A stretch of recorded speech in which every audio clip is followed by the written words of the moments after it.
Среди вопросов, которые задавали себе историки и археологи, весьма важным был такой. Когда люди поняли, что им выгоднее и удобнее жить в городе, под защитой каменных стен, в безопасности от врагов.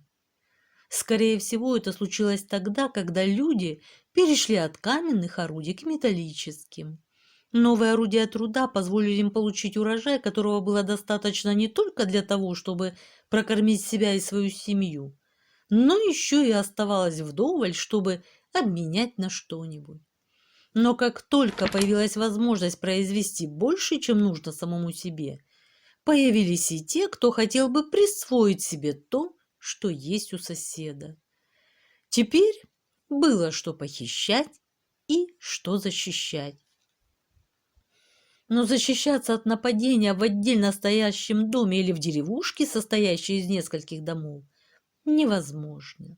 Так появились небольшие поселки, вокруг которых люди начали возводить стены. Постепенно в этих поселках начало селиться все больше ремесленников, торговцев, жрецов, то есть народа, не связанного с земледельческими работами. В городе стал жить и вождь племени или нескольких племен.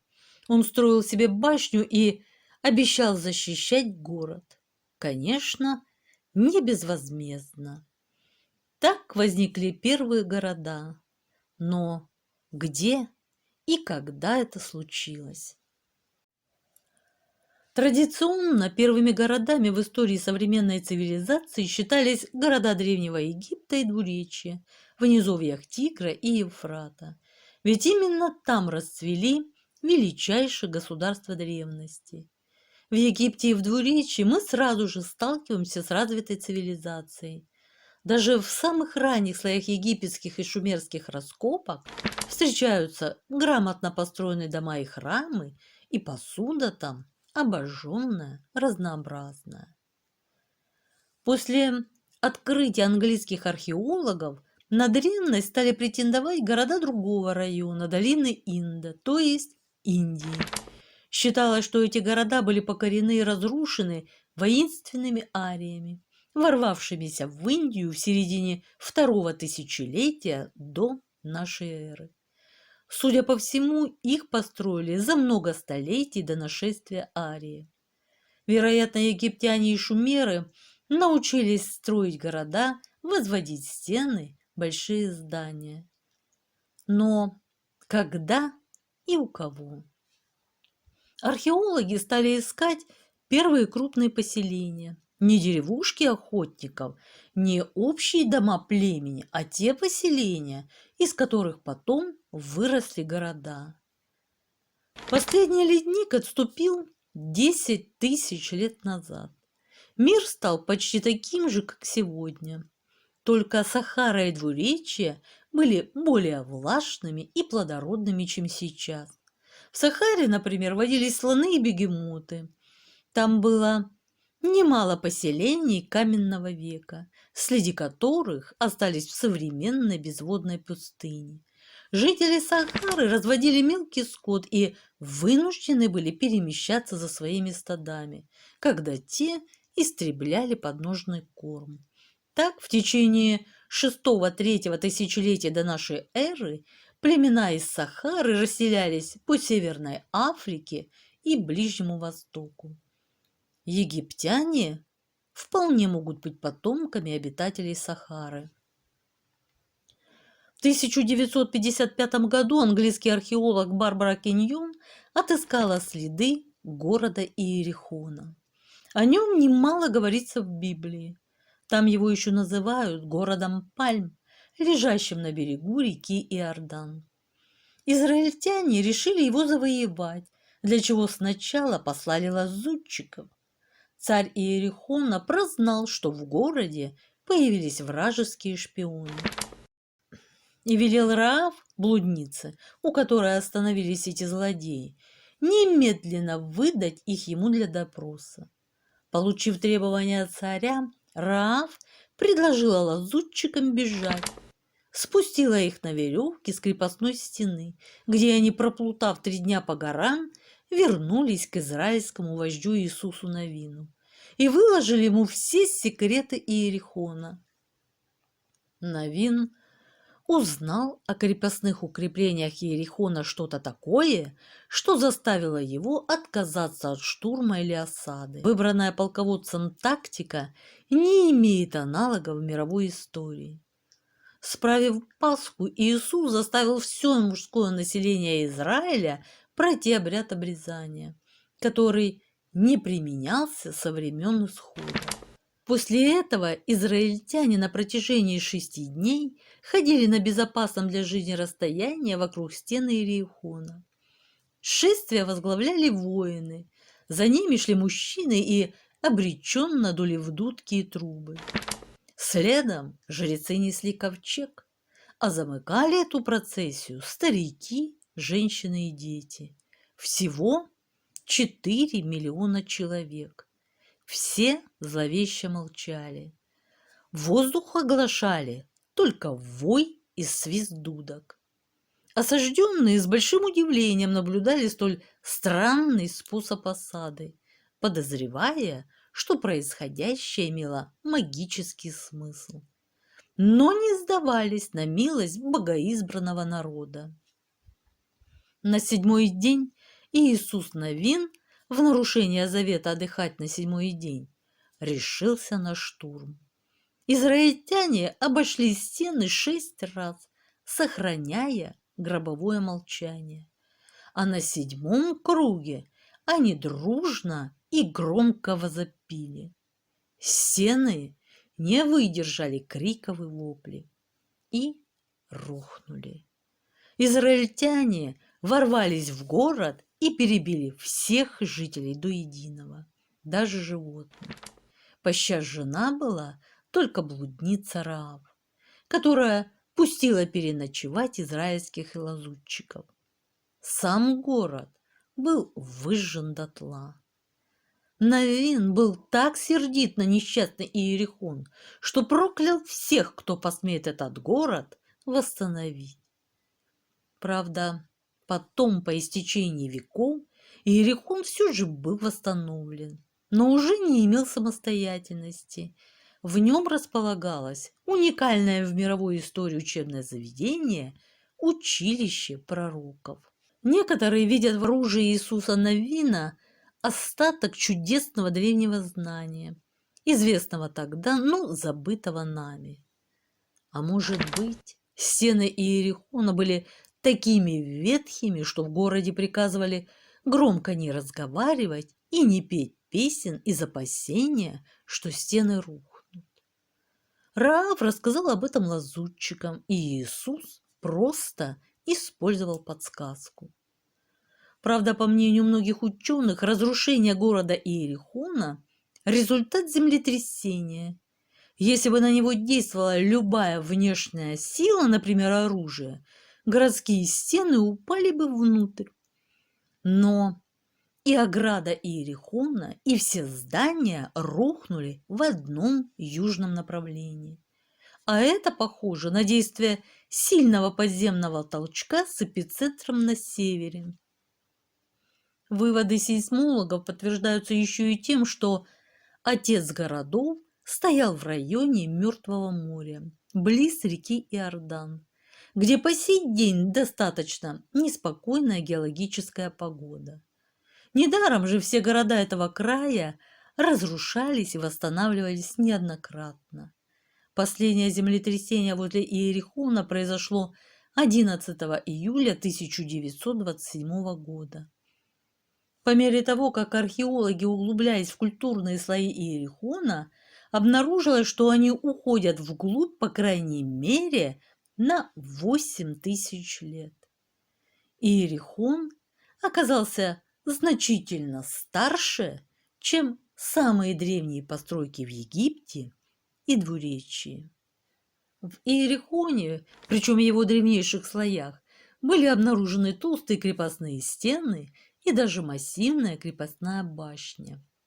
Площадь Иерихона превышала 10 гектаров, и в нем в тесноте, но в безопасности обитало до 5000 человек.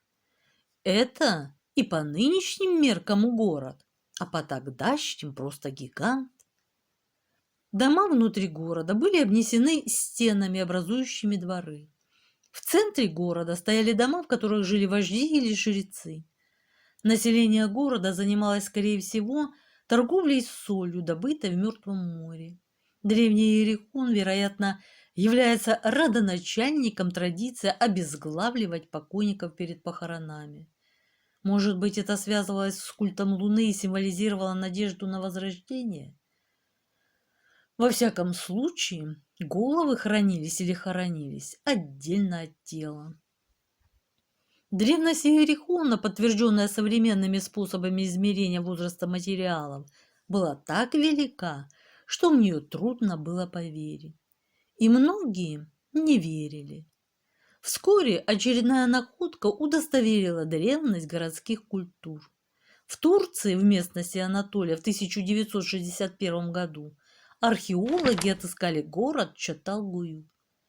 Уже после первого сезона раскопок стало ясно, что найден город не менее древний, чем Иерихон. А когда археологи сняли с холма, где стоял когда-то город, 10 метров культурных напластований, то обнаружили еще более старые следы 7-го тысячелетия до нашей эры. Чаталгуюк достался археологам в лучшем состоянии, чем Иерихон. И о его строениях и обитателях известно куда больше, чем о иерихонцах. В самых древних слоях города обнаружили немало зерна, костей коз, свиней, овец, а также собак. Кроме того, там были кости диких зверей, на которых охотились жители Чаталгуюка. Рыболовные крючки, рыбьи кости, чешуя, что говорит о рыболовстве, а также сосуды со следами меда. Город постепенно, шаг за шагом, отделялся от сельской местности. В его жителях числились и землепашцы, и охотники, и пчеловоды. Но в то же время там жили разные ремесленники, торговцы, жрецы и племенная знать. В Чаталгуюке культурные слои остались нетронутыми позднейшими застройками или пахотой. Снимая слой за слоем, археологи могли медленно уходить вглубь времен. И вскоре в Турции было сделано очень важное открытие. Ученые нашли самые древние хорошо вылепленные глиняные сосуды, обожженные на огне. А это была настоящая революция в истории человечества. Эти сосуды стали покрывать глазурью и даже орнаментом. Но гончарного круга жители первого города еще не знали. Почему это так важно? Дело в том, что глиняные сосуды, найденные в Египте, даже самые древние, сделаны уже очень тщательно на гончарном круге.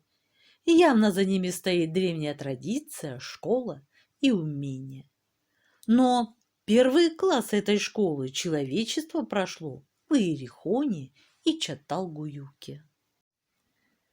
Каким же был самый первый город? Кирпичная стена высотой в 4 метра окружала несколько дворов, в которых насчитывалось примерно 40 домов. У домов не было дверей и окон в нашем понимании. Хозяева попадали в них, поднявшись по приставной деревянной лестнице на плоскую крышу, а затем пройдя по крыше до дыры, дымохода.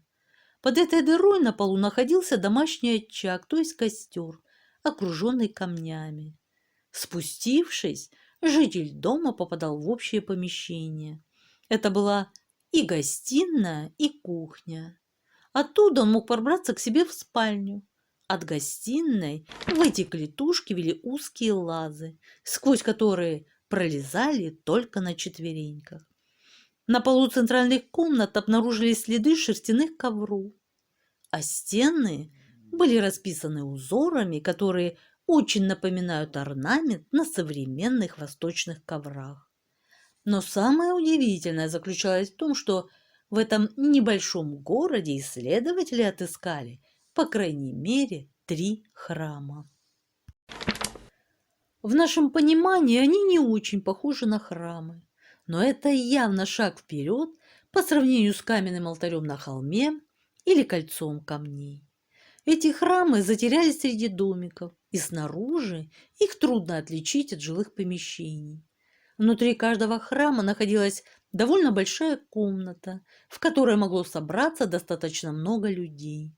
Стены ее были расписаны грубым орнаментом и картинками, в которых можно угадать богинь, быков, баранов, лучников. Но еще интереснее оказались другие находки, сделанные в этих храмах. В углу одного из них стоял каменный ящик, набитый человеческими костями. И там же нашлись 4 кинжала из кремня. Ученые сходятся во мнении, что здесь приносили человеческие жертвы. И, наконец, в этих первых храмах найдены многочисленные фигурки из глины и мрамора. В основном это бородатые боги, толстые богини и даже один мальчик с леопардом. Но что совсем удивительно, на стене одного из храмов красной краской намазан крест. Пока краска еще не высохла, в нее добавили истолченного в порошок хрусталя. И когда в храме горел костер или глиняные светильники, крест начинал сверкать и переливаться. В последние годы отыскались и другие древние города. Впрочем, так бывает почти всегда. Стоит археологам найти первый предмет или город, как подобные находки происходят и в других местах. А это значит, что история человечества становится длиннее и богаче. В конце 20-го столетия на северо-востоке Сирии, на территории небольшой деревеньки Хамукар, были обнаружены развалины древнего города. Мало кто осознал тогда значение этого события. С ростом технической оснащенности археологи все чаще делают значительные находки.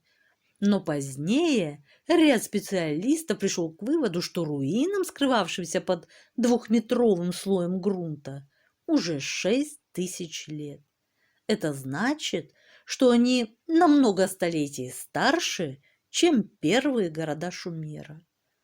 О том, что это был именно город, а не поселение, свидетельствуют и мощные стены, и огромные печи для обжига керамики, а уникальные печати, которыми пользовались горожане, вообще не имеют аналогов в мире. Хамукар, город назвали по имени деревушки, рядом с которой его нашли, занимал площадь более 200 гектар. Настоящий мегаполис для древнего мира. Ни шумерская, ни египетская цивилизации не создали столь крупных городов. А гигант Вавилон возник намного позднее. Первые раскопки в этих местах проводились еще в 20-х годах прошлого века, когда археологи искали столицу исчезнувшего государства Митани. Столицу так и не нашли. Работы несколько раз надолго прерывали. К поискам города подключились даже специалисты НАСА. Сделанные со спутников фотоснимки позволили нащупать городскую стену. Метр за метром пробивались ученые к находке. Раскопки велись в 3 зонах и на нескольких уровнях, что дало возможность изучить город в различные периоды его существования. Когда начала встречаться керамика, датируемая 3200 годом до нашей эры, а культурный слой все не иссякал, археологи поняли, что находятся на пороге уникального открытия. Дальше пошли горшки, сделанные на гончарном круге. Огромная редкость для столь глубокого прошлого. Маленькие изящные сосуды со стенками не толще скорлупы страусиного яйца.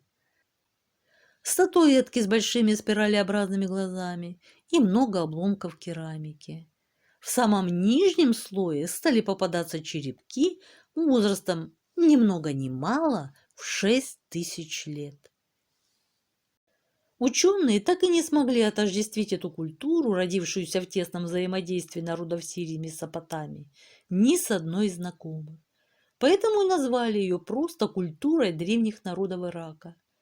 Наиболее ценной находкой оказались 15 печатей с тщательно прорисованными изображениями леопарда, собаки, зайца, медведя, льва, рыбы, птицы и других животных.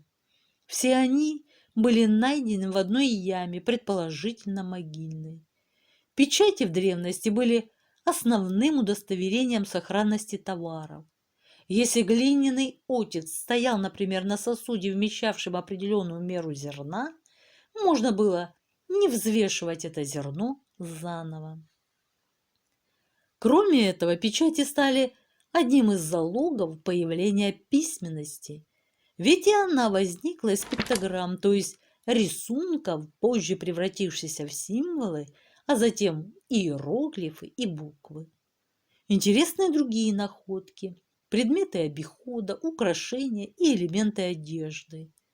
Модницы древнейшего мегаполиса, например, носили бусы из камня, фаянса, ракушек, причем бусинки были такого маленького размера, что могли нашиваться на одежду, как бисер.